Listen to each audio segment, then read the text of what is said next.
நன்றி ஆண்டவரே, நன்றியோடு துதிக்கிறோம். நான் உள்ளளவும் என் தேவனை பாடுவேன். நான் உயிரோடு இருக்கும் மட்டும் என் கர்த்தரை நான் பாடுவேன்.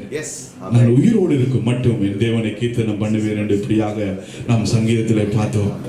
நாம் உள்ளளவும் நம்மளால் எவ்வளவு முடியுமோ நம் அவ்வளவாய் நாம் தேவனை துதிக்க வேண்டும். நான் உயிரோடு இருக்கும் மட்டும் என் கர்த்தரை பாடுவேன். நான் உள்ளளவும் என் தேவனை கீர்த்தனம் பண்ணுவேன். இந்த பூமியிலே இந்த நாசியிலே சுவாசம் எவ்வளவு மட்டும் எனக்கு இருக்கிறதோ அது மட்டுக்கும் நான் என் தேவனை நான் பாடுவேன். இந்த உடலிலே எவ்வளவு எனக்கு உயிர் இருக்கிறதோ அவ்வளவு வரைக்கும் நான் என் தேவனை நான் கீர்த்தனம் பண்ணுவேன். அந்த அளவுக்கு நாம் பக்தி வைராக்கியம் உள்ளவர்களாய் காணப்பட வேண்டியது. இந்த பக்தி வைராக்கியம் உள்ள சந்ததியே கர்த்தருடைய கண்கள் நோக்கி பார்த்து கொண்டிருக்கிறது. கர்த்தருடைய கண்கள் தேடிக் கொண்டிருக்கிறது. இந்த பக்தி வைராக்கியம் நமக்கு வேண்டும். ஹalleluya, praise the Lord, praise the Lord, praise the Lord. நன்றியோடு உம்மை துதிக்கிறோம் ஆண்டவரே, நன்றியோடு உம்மை துதிக்கிறோம், நன்றியோடு உம்மை துதிக்கிறோம். ஹalleluya, hallelujah, hallelujah. Praise the Lord, praise the Lord, praise the Lord. நன்றியோடு உம்மை துதிக்கிறோம். ஆமென். ஹalleluya. ஒரு விசை நாம் யாவரும் கண்களை மூடி தேவனுடைய சமூகத்தில் அப்படியாய் நாம் கடந்து வருவோமா? ஒரே மனதுக்குள் கடந்து வருவோமா? தேவனுடைய ஜனமே, ஹalleluya. ஒப்பு கொடுப்பீர்களா? அந்த வேளையிலே தேவனுடைய சமூகத்தில் அப்படியே ஒப்பு கொடுப்பீர்களா? கர்த்தருடைய ஆவியானவர்களை தொடும்படியாக இந்த இரவுகளிலே தேவனுடைய பிரசன்னம் உங்களை ஆளுகை செய்யும்படியாக, அவருடைய சமாதானம் உங்களுடைய இதயங்களை ஆளுகை செய்யும்படியாக அப்படியே ஒப்பு கொடுப்பீர்களா? ஹalleluya, praise the Lord, praise the Lord, praise the Lord. நன்றி ஆண்டவரே, உமக்கு நன்றி. கேருவின் சேராவின்கள் ஓய்வின்றி உம்மை போற்றுவே. பூலோக திருச்சபையெல்லாம் ஓய்வின்றி உம்மை போற்றிட. கேருவின் சேராவின்கள் ஓய்வின்றி உம்மை போற்றுதே. பூலோக திருச்சபையெல்லாம் ஓய்வின்றி உம்மை போற்றிட.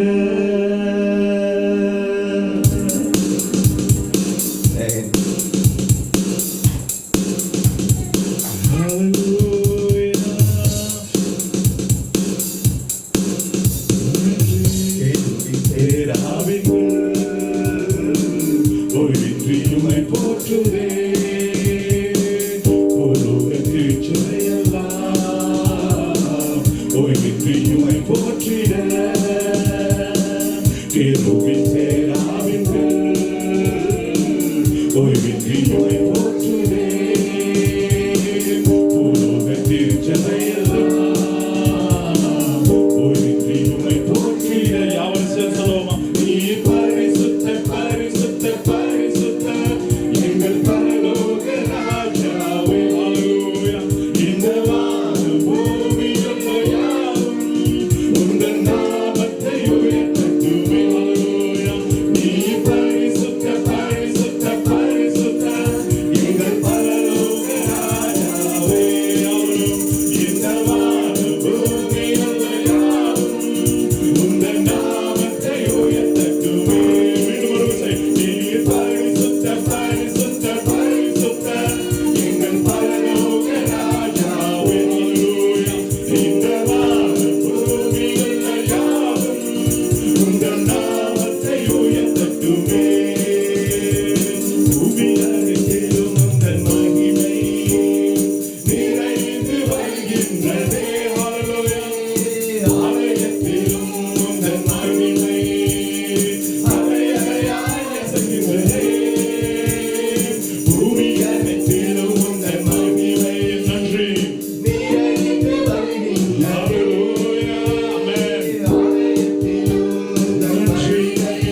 கரத்தில் என்றும் அவரோடு வாழ, என்றும் உம்மோடு வாழ என்னை உமக்காய் தெரிந்தெடுத்தேன். நீ பரிசுத்த பரிசுத்த பரிசுத்தம் எங்கள் பரலோக ராஜாவே. ஓ, இந்த வானம் பூமியுள்ள யாவும் இந்த நாமத்தை உயர்த்தட்டுமே. நீ பரிசுத்த பரிசுத்த பரிசுத்தம் எங்கள் பரலோக ராஜாவே. ஹல்லேலூயா. இந்த வானம் பூமியுள்ள யாவும் இந்த நாமத்தை உயர்த்தட்டுமே. நீ பரிசுத்த பரிசுத்த பரிசுத்தம் எங்கள் பரலோக ராஜாவே. இந்த வானம் பூமியுள்ள யாவும் உந்த நாமத்தை உயர்த்தட்டுமே. ஹல்லேலூயா, ஹல்லேலூயா. அந்த பரிசுத்தம் உள்ளவனுக்கு எத்தனை பேர் எத்தனை ஒப்படி கொடுத்திருக்கிற தெரியவில்லை. நீங்க ஒப்பு கொடுக்கிற வேளையில கர்த்தருடைய ஆவியானவர் நாளிலே உங்கள் மத்தியிலே கிரியை செய்ய வல்லமையுள்ள தேவனாய், அவர் பலத்திலும் அவர் பலனுள்ள ஆவியை தருகிற தேவனாய், பலப்படுத்துகிற ஆவியை தருகிற தேவனாய் இருக்கிறார். நாம் பார்க்கிறோம், என்னை பலப்படுத்துகிற கிறிஸ்துவினாலே எல்லாவற்றையும் செய்ய எனக்கு பலன் உண்டு. கர்த்தருடைய ஆவி உண்டோ எனக்கு விடுதலை உண்டு என்று பார்க்கிறோம். நம்முடைய க்ஷணமே நம்முடைய சமூகத்தில் நம்முடைய ஆவிக்கு நீ விட்டு கொடுப்பாயானா கர்த்தர் நாளிலே உடைய அபிஷேகம் பண்ண வல்லமையுள்ள தேவனாய் இருக்கிறார். இயேசுவே உமக்கு நன்றி. நன்றியோடு உம்மை துதிக்கிறோம். ஓ, நம்ம கஷ்டத்தை ஒப்பு கொடுக்கிற வேளையிலே அவர் எடுத்து கட்ட வல்லமையுள்ள தேவனாய் இருக்கிறார். ஹல்லேலூயா. Praise the Lord. Praise the Lord. Praise the Lord. Praise the Lord. Hallelujah. கிருபின் சேராவின்கள் ஓய்வின்றி உம்மை போற்றுதே. பூலோக திருச்சபையெல்லாம் ஓய்வின்றி உம்மை போற்றிட. நீர் பரிசுத்தர் பரிசுத்தர் பரிசுத்தர் எங்கள் பரலோக ராஜாவே. அப்பா, இந்த வானம் பூமியுள்ள யாவும் உந்தன் நாமத்தை உயர்த்தட்டுமே. நீர் பரிசுத்தர் பரிசுத்தர் பரிசுத்தர் எங்கள் பரலோக ராஜாவே. இந்த வானம் பூமியுள்ள யாவும் உந்தன் நாமத்தை உயர்த்தட்டுமே. கிருபின் சேராவின்கள் ஓய்வின்றி உம்மை போற்றுதே. கிருபின் சேராவின்கள் ஓய்வின்றி உம்மை போற்றுதே.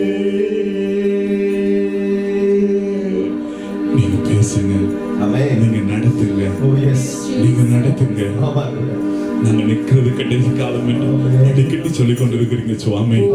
நீங்க நடத்துங்க சுவாமி. ஒப்பு கொடுக்கிறோம், ஒப்பு கொடுக்கிறோம். எங்களோடு இணைந்திருக்கிற பிள்ளைகள், ஆன்லைன்ல இணைந்திருக்கிற எல்லாரையும் ஒப்பு கொடுக்கிறோம். கர்த்தருடைய ஆவியானவர் நீங்க பொறுப்படுத்தி நடத்துங்க. உங்களுடைய வார்த்தையை கொண்டு பேசுங்க. இயேசுவின் மூலம் ஜெபிக்கிறோம் நல்ல பிதாவே. ஒரு விஷயம்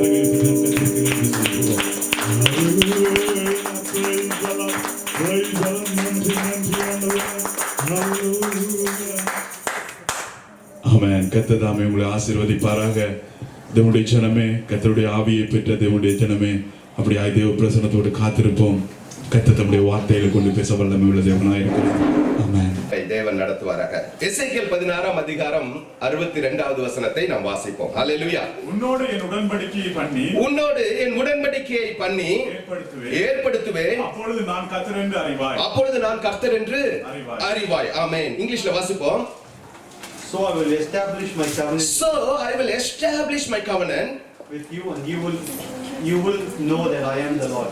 with you and you will know that I am the Lord. இங்கே தேவன் ஒரு உடன்படிக்கை இங்க இஸ்ரவேலுக்கு, நம்ம பழைய ஏற்பாட்டுல இருக்கிறதுனால இது இஸ்ரவேல் ஜனங்களுக்கு உள்ளது என்று நீங்க நினைக்கலாம். ஆனால் he is making the covenant, he is not renewing it, he is confirming the covenant again. the இஸ்ரவேல் ஜனங்கள் சிறைபிடிக்கப்பட்டு போயிட்டாங்க, திருப்பியாய் அவர்கள் வருவார்கள் என்று எசேக்கியேல் தீர்க்கதரிசிகிட்ட சொன்ன தேவன் அது இஸ்ரவேல் ஜனங்களோட முடிந்து போகவில்லை, உங்களுக்கும் எனக்கும் புறஜாதி மக்களாய் இருந்த நம் அனைவருக்குமே அது உள்ளதா இருக்கிறது. ஹalleluya.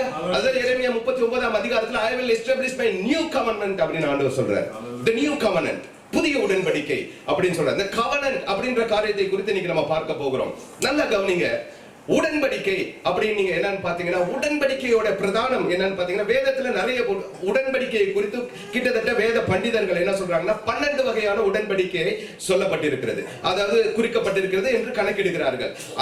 அதை நம்ம ஆராய்ந்து பார்க்க போவதில்லை. ஆனால் சில உடன்படிக்கையை நாம் பார்க்க போறோம். we are seeing about few covenant that God made to his people.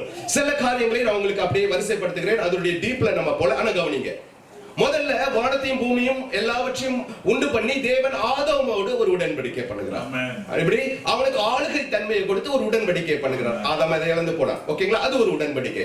அடுத்ததாக உடன்படிக்கை எங்க பண்ணுகிறார் அப்படின்னு நோவாவோடு உடன்படிக்கிறார். ஆமென், ஹalleluya, God bless you brother. நோவாவோடு உடன்படிக்கை பண்ணுகிறார். அந்த நோவாவோட உடன்படிக்கை என்னன்னு நம்ம எல்லாருக்கும் தெரியும். அது பூமி ஜலப்பிரளயத்துக்கு பின்பாக வந்து நம்மளுடைய அது பேர் என்ன, வானவில்லை அந்த உண்டாக்கி அதுல உடன்படிக்கை பண்ணுகிறார். தேர்ட் உடன்படிக்கை ஆபிரகாமோடு, ஆபிரகாமிக் covenant அப்படின்னு சொல்றாங்க. ஆபிரகாமோடு என்ன உடன்படிக்கை பண்ணார் நீங்க அறிந்திருக்கீங்க, நான் அறிந்திருக்கிறேன். we are not going. fourth thing, மோசேயோடு. ஆபிரகாமோடு, ஈசாக்கோடு, யாக்கோபு, இதெல்லாம் அவர்களை சேர்ந்த சந்ததி. அப்ப மோசேயோடு ஒரு உடன்படிக்கை கவனன்ட் பண்றாரு, அங்க கவனன்ட் கொடுக்கிறார். அடுத்தது இஸ்ரவேல் ஜனங்களோடு ஒரு உடன்படிக்கை பண்ணுகிறார். அடுத்ததாக அவர் ஆண்டவராகிய இயேசு தாவீதோடு உடன்படிக்கை பண்ணுகிறார். ஆமென். தாவீதினுடைய எல்லாத்துக்கும் பியூட்டிஃபுல் மீனிங் இருக்கு. ஒவ்வொரு உடன்படிக்கைக்கு பின்னாடி பாத்தீங்கன்னா ஆண்டவருடைய அந்த பிரதானம், அவருடைய அன்பு, அவருடைய பரிபூர்ணத்தை நாம் பார்க்க முடியுது. we are not going detail on that. அடுத்து தாவீதோடு ஒரு உடன்படிக்கை. அடுத்ததாக பார்த்தோமே என்றால் புறஜாதி மக்களாகிய நம்மளோடு கிறிஸ்துவின் மூலமாய் ஒரு உடன்படிக்கை. சோ இந்த உடன்படிக்கை டைப்ஸ் கிடையாது, இது எல்லாம் தேவன் பண்ணுகிற உடன்படிக்கையா இருக்கிறது. நிறைய இருக்கு, இன்னும் 12 வகையான 12 உடன்படிக்கைகள் இருக்கிறதுன்னு வேத பண்டிதர் சொல்றாங்க. அதெல்லாம் நம்ம டீப்பா போகல. ஓகேவா? இப்ப உடன்படிக்கைனா என்ன அப்படிங்கறத நீங்களும் நானும் தெரிஞ்சுக்கணும். what is covenant? covenant என்ன, அதை எப்படி பண்ணாங்க அப்படின்னு, ஆண்டவர் எப்படி பண்ணாரு, உலகத்துல அந்த காலகட்டங்கள்ல எப்படி உடன்படிக்கை பண்ணினாங்க அப்படின்னு நம்ம பார்த்தோம் என்றால், உடன்படிக்கை எப்படி பண்ணுவாங்கன்னா, ஏதாவது ஒரு மிருகத்தை 2 துண்டாக போட்டு என்ன பண்ணுவாங்க, நடுவ 2 துண்டா வெட்டி ஒரு பக்கம் ஒண்ணு மற்றொரு பக்கம் ஒண்ணு போட்டு அதன் நடுவுல உடன்படிக்கை பண்ணுகிற 2 பேர் கடந்து போவார்கள். எப்படின்னா, எந்த மிருகம், I don't know whatever beast it may be, animal it may be, அத 2 துண்டா வெட்டி ஒரு துண்ட ஒரு பக்கம் இன்னொரு துண்ட மற்றொரு பக்கம் போட்டு அது நடுவாய் கடந்து போய் உடன்படிக்கை பண்ணுவாங்க. ஒப்பந்தம் கிடையாது, உடன்படிக்கை இஸ் டிஃபரண்ட். ஆமென்.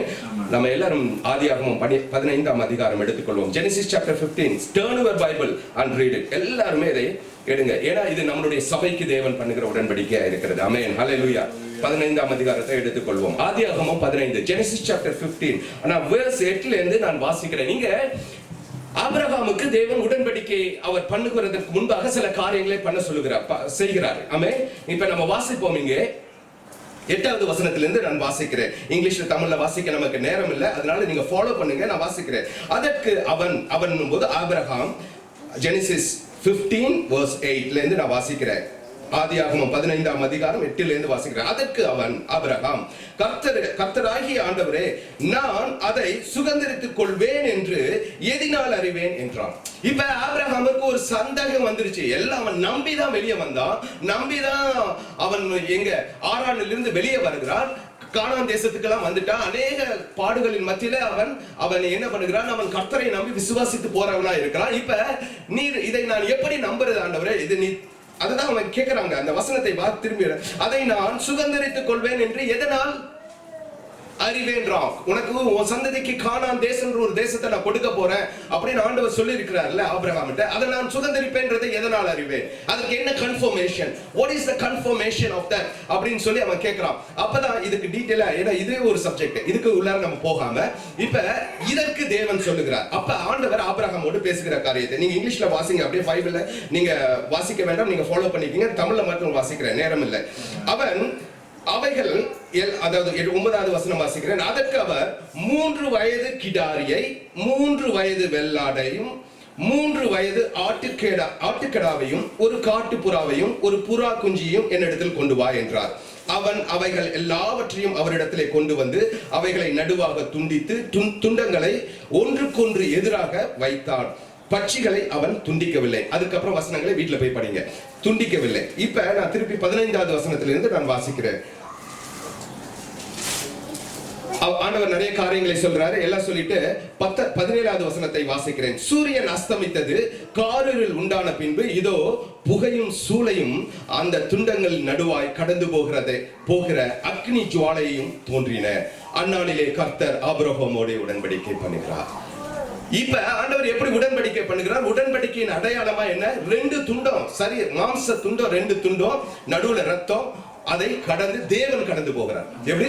தேவன் கடந்து போய் அவனுக்கு அதை அவன் உறுதிப்படுத்துகிறார். அந்த அப்படியே உடன்படிக்கை பண்ணுகிறார். The first covenant was happened there, Abraham.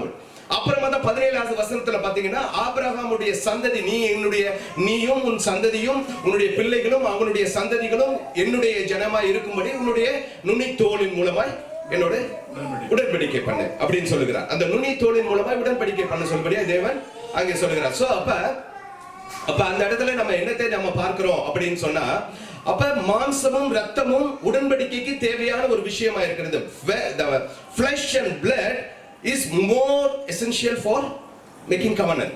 அந்த இடத்துல அங்க மிருகங்கள் இப்ப மனுஷன் மூலமா உடன்படிக்கை, இதுக்கு பெரிய சத்தியம் இருக்கு, நம்ம அதுல போகல. ஆனா உடன்படிக்கை எப்படி பண்ணப்படுகிறதுனா 2 மாம்ச துண்டங்களுக்கு நடுவாக கடந்து போகும் பொழுது பண்ணப்படுகிறது. இந்த உடன்படிக்கை 2 வகை இருக்கிறதுங்களா. ஒரு வகை என்ன பார்த்தீங்கன்னா ஆப்ளிகேட்டரி உடன்படிக்கை அப்படின்னு சொல்றாங்க. ஆப்ளிகேட்டரி உடன்படிக்கை அப்படின்னா என்னன்னா 2 சமமான நபர்களோடு பண்ணுகிற உடன்படிக்கை. இப்ப 2 சமமான நபர்கள்னா, இப்ப நானும் சகோதரர் டெக்லன் இருக்காரு பாத்தீங்களா, இப்ப நாங்க 2 பேரும் ஏதோ ஒரு காரியத்துல உடன்படிக்கை பண்ணுகிறோம் என்றால், இப்ப நானும் சமம் அவரும் சமம், எங்க 2 பேருக்குள்ளார எந்த பாகுபாடும் இல்லை. அதே போல நம்ம எல்லாருமே இது எதற்கு இன்னும் இதை விளக்கமா நம்ம எப்படி ஒப்புக்கொடு இதை பார்க்கலாம் என்றால், திருமண உடன்படிக்கை, ஆப்ளிகேட்டரி உடன்படிக்கை. ஒரு ஆணும் பெண்ணும் 2 பேருக்குள்ள வேற்றுமில்லை, 2 பேரும் சமமானவர்கள், 2 பேருக்கும் நடுவுல பண்ற அந்த உறவு வருகிற அந்த உறவு முறை இருக்கு பாத்தீங்களா, அது ஆப்ளிகேட்டரி உடன்படிக்கை, the covenant, obligatory covenant ன்னு சொல்லப்படுகிறது. சோ இந்த obligatory covenant எப்படின்னா 2 பேரும் சமநிலையில இருக்கிறவர்கள் பண்ணிக்கொள்கிறவர்கள். இன்னைக்கு திருமணத்துல அதை சபை சொல்லி கொடுக்க ஆரம்பிச்சுன்னா கிறிஸ்தவ குடும்பங்கள்ல பிரச்சனையே இருக்காது. ஒரு பொண்ணும் ஒரு ஆணும் திருமணம் பண்ணும் பொழுது இதை புரிந்து கொண்டார்களே என்றால் அவர்கள் எதிர்காலத்தை அமைத்துக் கொள்வதற்கு அது அவர்களுக்கு பிரயோஜனமான ஒரு ஆலோசனையா இருக்கும். வாலிப பிள்ளைங்க, இன்னைக்கு திருமணமாகாத வாலிப பிள்ளைங்க நீங்க இருக்கீங்க, உங்களுக்கு நான் சொல்லுகிற ஒரு ஆலோசனையா எடுத்துக்கொள்ளுங்கள். உங்கள் வாழ்க்கையில உங்களுக்கும் உங்கள் வரப்போகிற உங்கள் கணவனுக்கும் வரப்போகிற உங்கள் மனைவிக்கும் ஒரு திருமண உடன்படிக்கை வரப்போகிறது என்றால், நீங்க 2 பேரும் first thing you need to know that you both are equal. 2 பேரும் சமநிலையில இருக்கீங்க. நான் பெரியவன், நீ பெரியவன், you both are equal. 2 பேருமே அப்படிதான். 2வது காரியம் நீங்கள் புரிந்து கொள்ள வேண்டியது, உங்களுடைய மாம்சமாகிய 2 மாம்சங்களும் துண்டங்களாக்கப்பட வேண்டும். உங்க மாம்சம் என்ன, உங்க உறவுல துண்டமாக்கப்படணும். You die, it need to die. Your fleshly thought need to be die. அதுதான் மாம்ச துண்டமாக்கப்படும். அதுல இருக்கிற அந்த இரத்தத்தின் உடன்படிக்கை, your soul need to be covenant each other. உங்களுடைய ஆத்மா தான் உடன்படிக்கை பண்ணும். மாம்ச ரீதியாக உடன்படிக்கை பண்ணிட்டீங்கன்னா மாம்ச ரீதியான பிரச்சனைகளை நீங்கள் சந்திப்பீங்க. ஆமே, அது திருமண ஆலோசனையா போயிடும். இதுல டீப்பா என்ன போடணும், அதனால அங்கேயே நிறுத்துவோம். சோ நல்லா புரிஞ்சுக்கங்க வாலிப பிள்ளைகளை, நீங்க நல்லா நடத்துங்க. இதை குறித்து நாம் அதிக காரியங்களை வாலிபர் ஒரு கூடுகை ஒண்ணு பண்ணி நம்ம அந்த காரியத்தை குறித்து தியானிக்க போகிறோம். ஆமே, ஹalleluya. சோ இப்ப இது திருமண obligatory covenant. இது 2வது promise covenant அப்படின்னு சொல்லுவாங்க. promise covenant, the second type is promise covenant. promise covenant னா என்ன?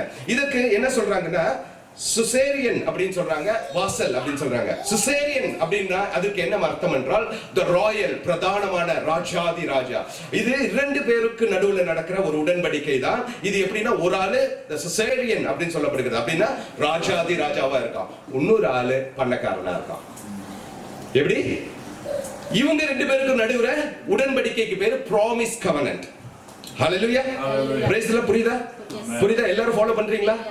ஏன்னா நமக்கு தேவையானது, நம்ம சபைக்கு தேவையானது. It's a promise covenant. இப்ப ஒருத்தவர் பெரிய ஆளு, இப்ப எப்படின்னா ஒரு ராஜா வந்து ஒரு ராஜாதி ராஜாவா ஒரு எம்பரர் சொல்றோம்ல, அவர் வந்து தன்னுடைய வேலையாளோடு பண்ணுகிற ஒரு உடன்படிக்கை போல நீங்க வச்சுக்கீங்களேன். ஒரு பெரிய ராஜ்யத்தை ஆளுகிற ஒரு ராஜா தன்னுடைய வேலைக்காரனோடு பண்ணுகிற உடன்படிக்கை. எப்படிப்பட்ட உடன்படிக்கை அப்படிங்கறத அதுக்கு தான் superior to subordinate. The covenant between a superior to subordinate. ஓகேவா? அப்ப இதுக்கு என்ன எப்படிப்பட்ட ஒரு the mutual obligation to lord or the monarchy in the context of edificial systems. இல்லனா எப்படி சொல்லணும் என்றால் including military support, exchange or certain privileges.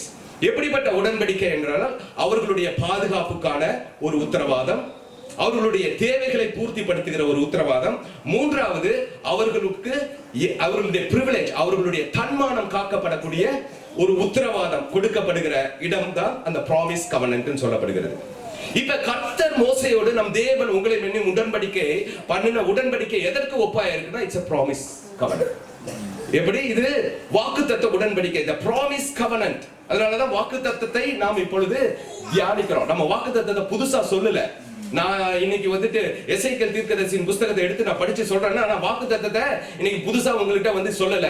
அவர் தேவன் பண்ணியிருக்கிறதை உங்களுக்கு நினைப்பூட்டுகிறேன். ஹalleluya, கிறிஸ்து இயேசுவை சபைக்கு நினைப்பூட்டுகிறேன். அவர் அதை நமக்கு எப்படி பண்ணியிருக்கிறார்? It's a promise covenant. Hallelujah, hallelujah, praise the Lord. So இந்த promise covenant எப்படி இருக்கு அப்படின்னா ஒரு ராயல் கிங் adopting. இப்ப நான் இதுக்கு முன்னாடி சொன்னது பாத்தீங்கன்னா ஒரு ராஜா வேலைக்காரன். ஆனா இங்க தேவனுக்கும் நமக்கும் உள்ள உறவு எப்படி இருக்குன்னா it's like a royal king adopting a orphan as his own son or daughter. Hallelujah. இப்ப தேவன் பண்ணின உடன்படிக்கை எப்படியா இருக்குன்னா ஒரு பெரிய ராஜாதி ராஜா ஒரு அனாதையாய் விடப்பட்ட ஒரு குழந்தையை அவன் தத்து எடுத்து தனக்கென்று அவன் தன்னுடைய குடும்பத்து அங்கத்தினராக மாற்றுகிறான். பாத்தீங்களா? அப்படிப்பட்ட உடன்படிக்கை தேவன் உங்களுக்கும் என்னோட பண்ணியிருக்கிறார். Hallelujah, hallelujah, praise the Lord. Amen. இப்ப இதெல்லாம் சரி, எல்லாம் பண்ணிட்டோம். ஆண்டவராகிய இயேசு கிறிஸ்து மூலமாய் இப்ப என்ன பண்ணி இது எப்படி ஆயிருக்குது? ஏன்னா எல்லாமே ரத்தமும் சதையுமானது. ரத்தமும் சதையும் இருந்தாதான் அது உடன்படிக்கை செய்யப்படுகிறது. சோ முன்னாடி பழைய ஏற்பாடு காலத்துல அதனாலதான் யூதர்கள் அவர்களுடைய விருத்த சேதனம் பண்ணுவார்கள் இல்லையா? ஒரு ஆண் உடன்படிக்கை பண்ணினா அந்த ஆணுடைய குடும்பத்தில் இருக்கிற அனைவரும் உடன்படிக்கை பண்ணப்பட்டவர்கள். புதிய ஏற்பாடு முறைமைப்படி நாம் ஞானஸ்தானம் எடுக்கிறோம். ஆனால் நமக்காக ரத்தமும் சதையுமாய் துண்டிக்கப்பட்டவர் நம் ஆண்டவராகிய இயேசு கிறிஸ்து. ஹalleluya, ஹalleluya. உங்களுக்காகவும் எனக்காகவும் இது ஏன் நடந்தது அப்படின்றதை எபேசியர் எழுதின நிருபம் 2ஆம் அதிகாரம் 15வது வசனத்தை எடுத்து வாசிப்போம். Ephesians chapter 2 verse 15. ஹalleluya. எபேசியர் இங்கிலீஷ்ல வாசிப்போம், அடுத்து தமிழ்ல வாசிங்க சகோதரர்கள். எபேசியர் 2ஆம் அதிகாரம் 15வது வசனம். Ephesians chapter 2 verse 15. Having abolished in his flesh the enmity, even the law of commandments contained in ordinance, for to make in himself or one new man, so making peace. Amen. வாசிப்போம். நம்ம சட்டதிட்டங்களாகிய நியாயப்பிரமாணத்தை தம்முடைய மாம்சத்தினாலே ஒழித்து இருதரத்தாரையும் நமக்குள்ளாக ஒரே புதிய மனுஷனாக சிருஷ்டித்து இப்படி சமாதானம் பண்ணினார். இப்ப எப்படி ஒருபட்ட உடன்படிக்கை பண்ணுகிறார் என்றால் தன்னுடைய ஆண்டவராகிய இயேசு கிறிஸ்துவினுடைய மாம்சத்தினாலே தேவனால் உண்டு பண்ண அந்த சட்டம் உடைக்கப்பட்டு சமாதான உடன்படிக்கையை தேவன் இருதாரத்தார் சொல்லுது. போத். யார் இந்த போத்? யூதர்களும் புறஜாதிகளும். Amen. Hallelujah. On the cross, when Jesus stretched his arms, he was nailed to the cross as he is connecting both the Gentiles with the Jews. ஆமென். யூதர்களும் புறஜாதிகளும் ஒன்றாக்கப்பட்ட தேவனுடைய பிள்ளைகளாய் கொண்டு வரப்பட்ட நாள் தான் கிறிஸ்து சிலுவையில தன்னை ஒப்பு கொடுத்து அவர் மரணத்தை அவர் சுதந்திரித்த நாள், மரணத்தை அவர் அனுபவித்த நாள். அல்லேலூயா, பிரைஸ் தி லார்ட். எத்தனை பேர் கவனிக்கிறீங்க? யங்ஸ்டர்ஸ் எல்லாரும் கவனிக்கிறீங்களா? சின்ன பிள்ளைங்க, வாலிப பிள்ளைங்க யாரும் டிஸ்ட்ராக்ட் ஆகலையே? ஃபாலோ பண்றீங்களா? நான் क्वेश्चन கேட்க மாட்டேன். ஹalleluya, ஃபாலோ பண்றீங்களா? ஆமென், ஹalleluya. சோ இப்ப கிறிஸ்து என்ன பண்ணிருக்கார்? தன்னுடைய சரீரத்தின் மூலமாய் அவர் உடன்படிக்கை பண்ணிருக்கார். நீங்க கேட்காதீங்க அப்ப கிறிஸ்துவ ரெண்டா துண்டிச்சாங்களான்னு. அவர் துண்டிக்கப்படாத நிலைதான். But he made a covenant through his flesh and blood. ஆமென், ஹalleluya, ஆமென். சிலுவையில அப்படியே கையை அவர் விரித்து அவர் இரண்டு புறத்தாரையும் ஒன்றாக்கினார். சமாதான உடன்படிக்கை தேவனிடத்துல உண்டாக்கினார். ஹalleluya, praise the lord. இப்ப நம்ம எப்படி வந்திருக்கிறோம்? இப்ப நாம யூதர்களுக்கு இருந்த, இப்ப யூதர்களும் முன்னாடி அவரை தேவனேன்னு சொல்வார். அவருடைய நாமத்தை கூட உச்சரிக்க மாட்டாங்க. யாவே என்ற நாமத்தை அவர்கள் YHWH அத வந்து அவங்க YHWH அப்படின்றத உச்சரிக்கவே மாட்டாங்க. அதுல வவல்ஸ் சேர்த்துப்பாங்களாம். ஏன்னா அப்படி அதை உச்சரிக்கிறது அவங்களுக்கு அவ்வளோ பயம். தேவனுடைய நாமத்தை உச்சரிக்க அவர்களால் முடியும். ஏன்னா அதை வீண்ல செலுத்தக்கூடாது. அவர்களுக்கு அவ்வளவு பயம். அதை உச்சரிக்க மாட்டாங்க. அதனால வவல்ஸ் சேர்த்துட்டாங்க அப்படின்னு சொல்லி WAH வரும் இல்லைங்களா? சோ அப்ப இப்படிப்பட்ட ஒரு காலகட்டத்தில் இருந்த ஜனங்களையும் புறஜாதியான நம்மையும் ஆண்டவராகிய இயேசு கிறிஸ்து இணைத்து இப்ப எப்படி கூப்பிட வச்சிருக்காரு? அப்பா பிதாவே என்று கூப்பிடுகிறார். ஒரு புத்திர சுகாரத்தை உங்களுக்கும் எனக்கும் கொடுத்திருக்கிறார். ஹalleluya, hallelujah. We are calling him as Abba Father. அப்படினா எவ்வளவு பெரிய மேன்மையான ஒரு உடன்படிக்கையை கொடுத்திருக்கிறோம். ஒரு விஷயத்தை நீங்களும் நானும் புரிஞ்சுக்கணும். நாம எங்க அனாதைகளை போல, we are like an orphan. ஒரு அனாதையா இருந்த குழந்தையை போல நாம இருக்கிறோம். ஒரு அனாதை பிள்ளைகளை போல நாம் இருந்தோம். நம்மை தேவன் அவர் எப்படி ஆக்கியிருக்கிறாராம்? அவருடைய ராஜரீகத்துக்கு ஏற்றவர்களாய் மாற்றி இருக்கிறார். அவருடைய குடும்பத்துல ஒருத்தரா நம்மளை மாத்திருக்கிறார். ஹalleluya. That's why we reading in 1 Peter chapter 2. 1 பேதுரு 2ஆம் அதிகாரத்தை எடுத்து நாம் பார்த்தோமே என்றால் என்ன சொல்கிறது? We are his chosen generation. ராஜரீக ஆசாரியர்களாகும், the royal priesthood, பரிசுத்த ஜாதி, the holy one and his own people. Hallelujah. இப்படிப்பட்டவர்களாய் நாம் அவரோடு இருக்கிறோம் என்று ஆண்டவர் நமக்கு வாக்குறுதி பத்திருக்கிறார். He made the covenant. இப்ப நீங்க என்ன தெரியுங்களா? அநேக நேரங்களில் உங்களை யாருன்னு தெரிய மாட்டேங்குது. Hallelujah. நீங்க நினைச்சுக்கிறீங்க, ஐயோ நான் கருப்பு, ஐயோ எனக்கு அழகு இல்ல, ஐயோ நான் டேலண்ட் இல்லாதவ, எனக்கு என்ன யாருக்கு பிடிக்கும், என்ன பார்த்தா யாருக்கு பிடிக்கும், என்னால என்ன செய்ய முடியும், நான் யாரு அப்படின்ற ஒரு தாழ்வு மனப்பான்மையில தான் நம்ம எல்லாரும் வாழ்ந்துகிட்டு இருக்கோம். நீங்க வாழலன்னா ஆசீர்வதிக்கப்பட்டவர்கள். ஏன்னா நீங்க சத்தியத்தை உணர்ந்துட்டீங்க. ஹalleluya, ஹalleluya. You need to know like whatever appearance or whatever talents or whatever education or whatever qualification or whatever job you are doing, but one thing you need to know that you are the royal priesthood. You are his own child. நீங்கள் ராஜாதி ராஜாவாய் தேவாதி தேவனாகிய கர்த்தாதி கர்த்தருடைய சொந்த பிள்ளைகளாய் இருக்கிறீங்க. ஹalleluya, ஹalleluya. அதனால எப்பயாவது யாராவது இல்ல உங்க ஊழியக்காரர் நான் இல்ல சகோதரியோ இல்ல ஊழியர் நம்ம சபையில ஊழியம் செய்கிற சகோதரி யாராவது வந்து கேட்டாங்களா, இதை செய்றீங்களா பிரதர், இதை செய்றீங்களா சிஸ்டர், இதை செய்றீங்களா வாலிப பெண்ணே, வாலிப மகளே இதை செய்றியான்னு கேட்டா, என்னால முடியாது பாஸ்டர் அப்படின்னு சொல்லாதீங்க. சொன்னீங்கன்னா நீங்க யாருன்றதை நீங்க இன்னும் அறிந்து கொள்ளவில்லை.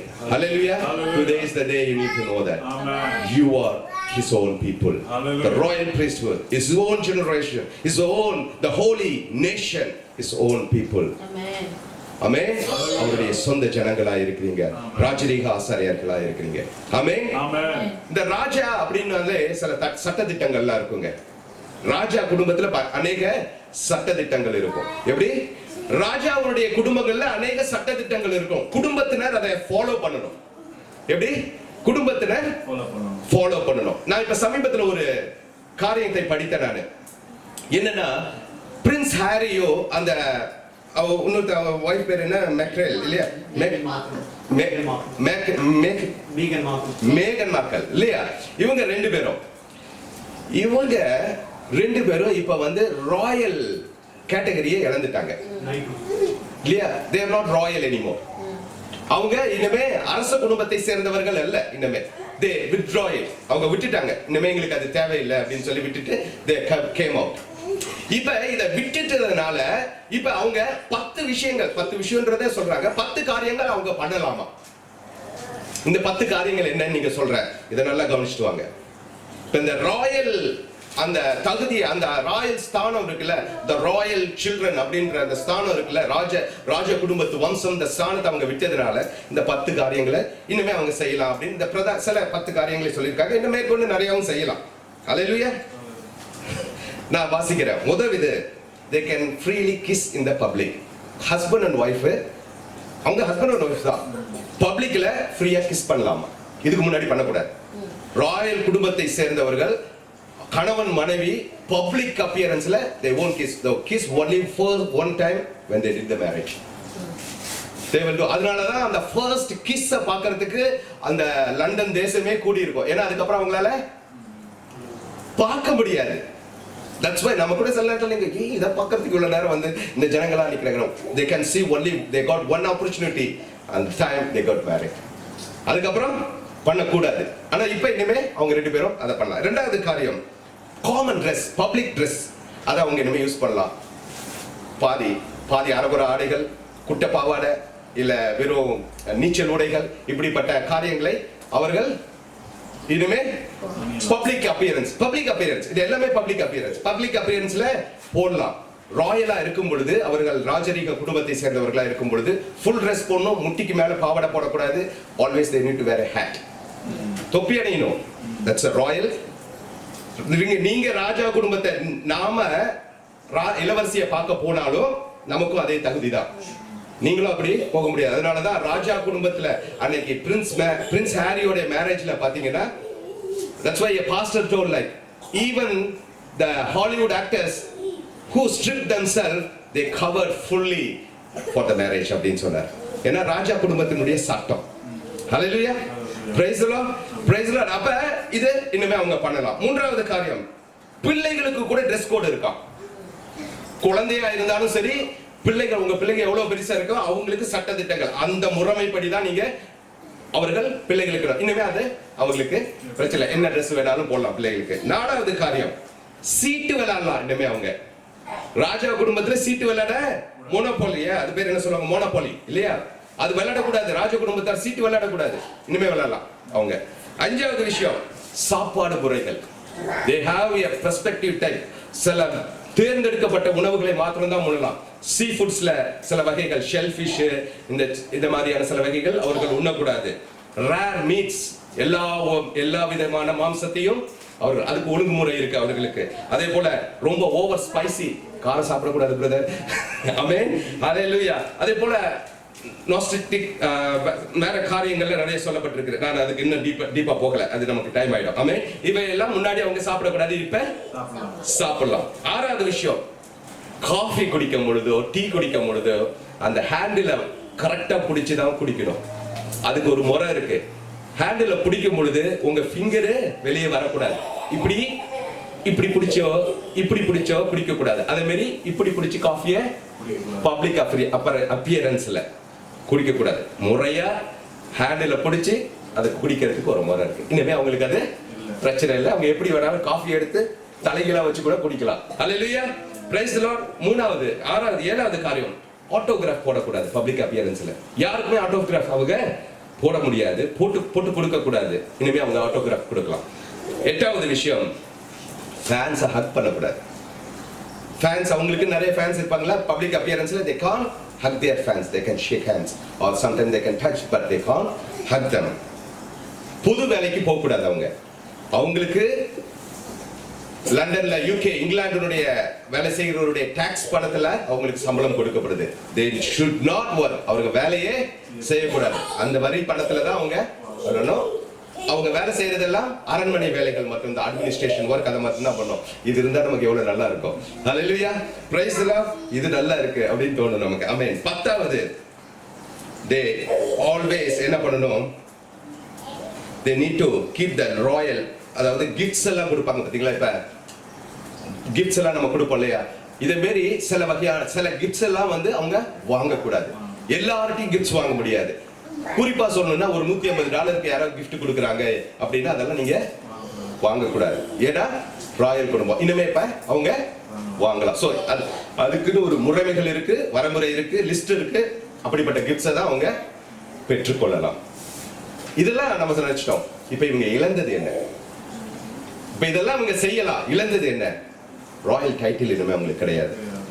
எங்க போனாலும் அந்த ராஜாக்குரிய பாதுகாப்பு அந்த அவர்களுக்கு இருக்கும். எங்க போனாலும் அந்த ராஜாவுக்குரிய பாதுகாப்பு இனிமே அது கிடையாது. அதே போல ராணியினுடைய அந்த கிரீடம் இருக்கு பாத்தீங்களா, அதை இவங்க யூஸ் பண்ண முடியுமா? முன்னாடி இப்ப அவங்களால யூஸ் பண்ண முடியாது. இது பேர் இன்னும் 10-15 காரியங்கள் இருக்குது. இது சொல்லிக்கொண்டே போகலாம், நேரம் ஆகிக்கொண்டு இருக்கிறது. நான் இங்கே நிறுத்துறேன். சோ இதையெல்லாம் இப்ப இவர்கள் அனுபவிக்கலாம், இதெல்லாம் அனுபவிக்க கூடாது. ஆனா அதே போல இவர்கள் இழந்த விஷயங்கள் நிறைய இருக்கு. நான் ஏன் இதை சொல்லுகிறேன் உங்கள்கிட்ட அப்படின்னா, ராஜா குடும்பத்துல நாம இருக்கும் பொழுது சில காரியங்களை நம்ம செய்யக்கூடாதுங்க. அல்லேலூயா. ராஜா சில லிஸ்ட் வச்சிருக்காரு. அவர் ராஜாதி ராஜா. இந்த உலகத்து ராஜாவே இவ்வளவு லிஸ்ட் வச்சிருக்காருன்னா, நம்ம ராஜா ராஜாதி ராஜா, தேவனுக்கெல்லாம் தேவனா இருக்கிறார். அவர் ஒரு லிஸ்ட் வச்சிருக்காரு. இதெல்லாம் நம்ம செய்யக்கூடாது. நம்ம செஞ்சோம்னா we will lose the position where God has given us. நம்ம அவருடைய ராஜரீக பிள்ளைகள்ன்ற ஒரு ஸ்தானத்தை கொடுத்திருக்காரு பாத்தீங்களா, அதை நாம் இழந்து போயிடுவோம். Hallelujah. Hallelujah. The choice is ours always. எல்லாம் சரி, God has promised us, He has made us, He has given the covenant. எல்லாமே பண்ணியிருக்கிறாரு. ஆனா நமக்குன்னு ஒரு ஒழுங்குமுறை இருக்கு. நம்ம அடைகிற முறையில ஒரு ஒழுங்குமுறை இருக்கு. நம்மளுடைய ட்ரெஸ் கோட் இருக்கு. நமக்கு ஆண்டவர் கொடுத்திருக்காரு, இப்படிதான் இருக்கட்டும். அவர்கிட்ட நம்ம போயிட்டு நம்ம வாக்குவாதம் பண்ண முடியாது. He has a dress code. எல்லாற்றுக்கும் ஒழுங்கு இருக்கு. பேசுகிறதற்கு ஒரு முறை இருக்கிறது. அவரை ஆராதிப்பதற்கு ஒரு முறை வைத்திருக்கிறார். எல்லாவற்றுக்கும் முறை வைத்திருக்கிறார். He has a rules to follow for his children. பிள்ளைகளை வளர்க்கிறதுக்கு ஒரு முறை இருக்கு. ஒவ்வொன்றுக்கும் எல்லாத்துக்குமே முறை இருக்கு. இப்ப அதெல்லாம் நம்ம கடைபிடித்தால்தான் அவருடைய பிள்ளைகளா நம்ம இருப்போம். உடன்படிக்கை ஏற்படுத்திட்டார் என் சகோதரனே. ஆர்ஃபனா இருந்தோம், எல்லாம் பண்ணிட்டோம். உடன்படிக்கை ஏற்படுத்திட்டார், எல்லாம் பண்ணிட்டார். There is certain rules we need to follow. The choice is yours. அதை எடுத்துக்கொள்வதும் விட்டு விடுவதும் உங்க கையில இருக்கு. எடுத்துக்கொண்டு அதை பற்றி கொண்டு நீங்க வாழ்வீர்கள் என்றால் நீங்கள் ராஜரீக ஆசாரிய கூட்டமாய் அவருடைய சொந்த ஜனங்களாய் இருப்பீங்க. ஹல்லேலூயா. Praise the Lord. என் தேவனுடைய ஜனங்களே, இப்படியான வாக்குத்தத்தங்களை கொடுத்திருக்கிற தேவன் என்ன சொல்றாரு அப்படின்னா, இங்க அதே வசனத்தினுடைய அடுத்தது, நான் ஏற்படுத்துவேன் என்றார். He said like I will establish my covenant. இப்ப establish என்ற வார்த்தையோட அர்த்தம் என்னன்னா, to institute, to make firm or stable, to bring into existence and to introduce and to cause to grow அப்படினு சொல்லப்படுகிறது. establish என்ற வார்த்தைக்கு என்ன என்றால், அவர் உங்களோட உடன்படிக்கை பண்ணது மாத்திரமல்ல, நீங்க அந்த ராஜரீக குலத்தினுடைய அந்த எல்லா அடையாளங்களையும் தரித்து அவருக்கு கீழ்படித்து உங்களுடைய குணாதிசயங்கள் தேவனுடைய சித்தத்தின்படி நம்மளுடைய நடக்கை, நம்மளுடைய பேச்சு, நம்மளுடைய வாழ்க்கை இருக்குமே என்றால் அவர் என்ன சொல்றாரு? அவர் நம்மை உருவாக்குவார். நீங்க ஒண்ணுமே பண்ண தேவையில்லைங்க. Whatever you know, you don't need to do anything. He is going to bring into existence everything He has prepared for you. Amen. Hallelujah. அவர் உங்களுக்காக ஆயத்தம் பண்ணினது உங்களுக்கு வேணுமா? இல்ல இந்த உலகத்துல இருக்கிறது உங்களுக்கு வேணுமா?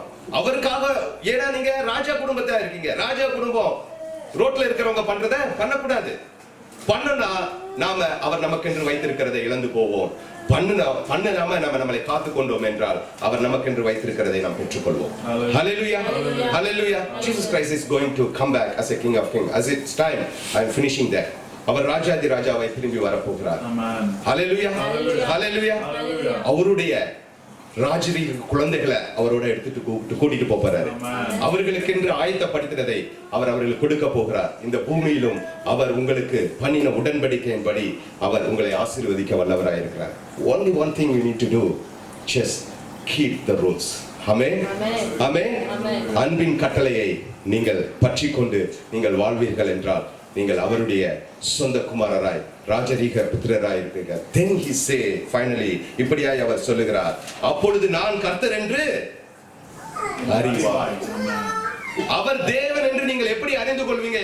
Keep this and he will bless you and he will exalt you and he will reveal to you that he is God. Amen. Hallelujah. Praise the Lord. நீங்க அவரை தேவன் அறிந்து கொள்ளணும்னா இவைகளை எல்லாம் உங்கள் வாழ்க்கையில வைத்துக் கொள்ளுங்கள். அவர் உங்களை அவர் தன்னை வெளிப்படுத்துவார். You will know that he is God. கிறிஸ்து இயேசு திருச்சபையே, he is not making a new covenant to this church today. அவர் ஒரு புதிய உடன்படிக்கையை ஏற்படுத்தவில்லை. Already he made a covenant. Already he bring into existence. He want to say, Christ Yeshua Church, you have a quality. you have certain rules to follow according to the will of God, not according to a pastor, but according to the will of God. Hallelujah. As a pastor, as a leader of the church, I will keep his rule, and I want all the church to keep that rule. Amen. Hallelujah. நீங்க அதற்கு உடன்பட்டு இருப்பீர்கள் என்றால் அவருடைய பிள்ளைகளாய், அவர்களுடைய சொந்த ஜனங்களாய் இருப்பீங்க. அவர் உங்களை, அவருடைய உடன்படிக்கை உங்கள் மீது அவர் ஏற்படுத்துவார். He will establish his covenant on you, and he will reveal to you that he is the Lord. Amen. Hallelujah. Hallelujah. கிறிஸ்து இயேசுவை திருச்சபையே ஒப்பு கொடுப்போமா? Amen. ஒப்பு கொடுப்போமா? ஒப்பு கொடுப்போமா? As I am going to pray today, இந்த முன்னாடி இருக்கிற சேர் எல்லாம் எடுத்துருங்க. I want all the youngsters to come forward. இங்க இருக்கிற ராஜ், இங்க இருக்கிறதான Nirojan, Leena, Shalini, Joshua, come forward. உங்களுக்காக நான் ஜெபிக்க போகிறேன்.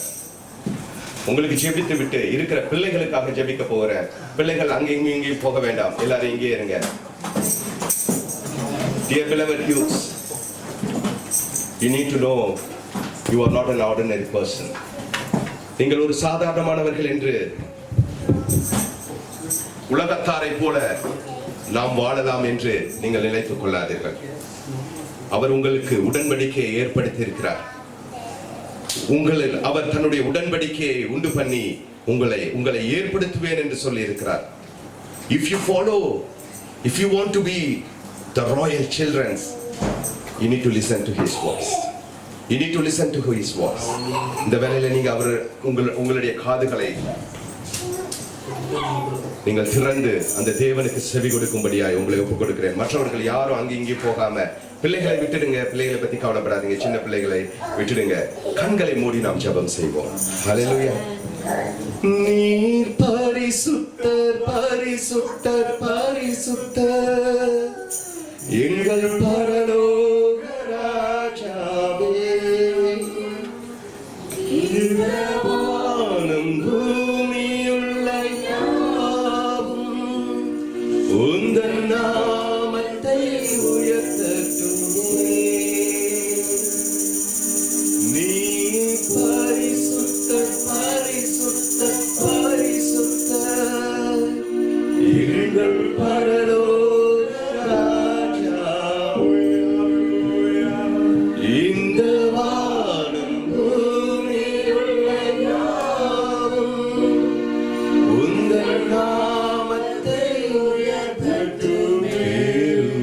சேராபிங்கள் ஓய்வின்றி உம்மை போற்றுவே. பூலோக திருச்சபையெல்லாம் ஓய்வின்றி உம்மை போற்றிட. அருமையான வாலிப பிள்ளைகளே, as you are standing here, just raise up your heart to the Lord. Amen. உங்கள் இரட்சகராகிய இயேசு கிறிஸ்துவிடம் உங்கள் இருதயத்தை ஏறெடுங்க. வேற சிந்தனை எல்லாம் வேண்டாம் இந்த நேரத்தில். Don't think about anything else. Lift up your heart to your Lord. உன் கண்ணை ஏறெடுத்து பார். உன் இருதயத்தை அவருக்கு நேராய் உயர்த்து. He's going to touch you, speak you today, and he's going to use you for his kingdom and his glory. Don't say, என்னால முடியாது, எனக்கு தகுதி இல்லை, அதெல்லாம் சொல்லாது. நீ ராஜாவுடைய பிள்ளை நம்பினா உன்னால முடியும். நான் சொல்லல, அவர் சொல்றார். Whatever situation you are, நீ எந்த நிலைமையில நீ இருக்கிறியோ அதை பத்தி கவலைப்பட தேவையில்லை. அவர் வழிகளை வாய்க்க பண்ணுகிறவர், ராஜாக்களை தள்ளி ராஜாக்களை ஏற்படுத்துகிறவர், அவாந்தர வழிகளும் வனாந்தரத்திலையும் பாதைகளையும் வழிகளையும் உண்டு பண்ணுகிறவர். அவர் சர்வ வல்லமை மிக்கவர். அவரால் கூடாத காரியம் ஒன்றுமில்லை. அதை மட்டும் மனதில் வைத்துக் கொண்டு உன்னை ஒப்புக்கொடு.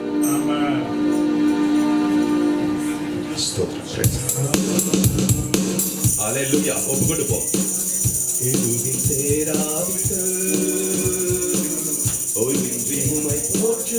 மற்றவர்கள் நாம் ஜெபிப்போம்.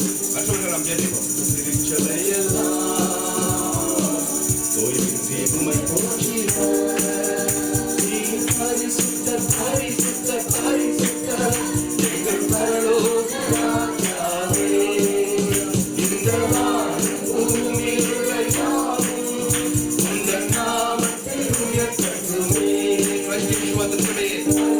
Jesus,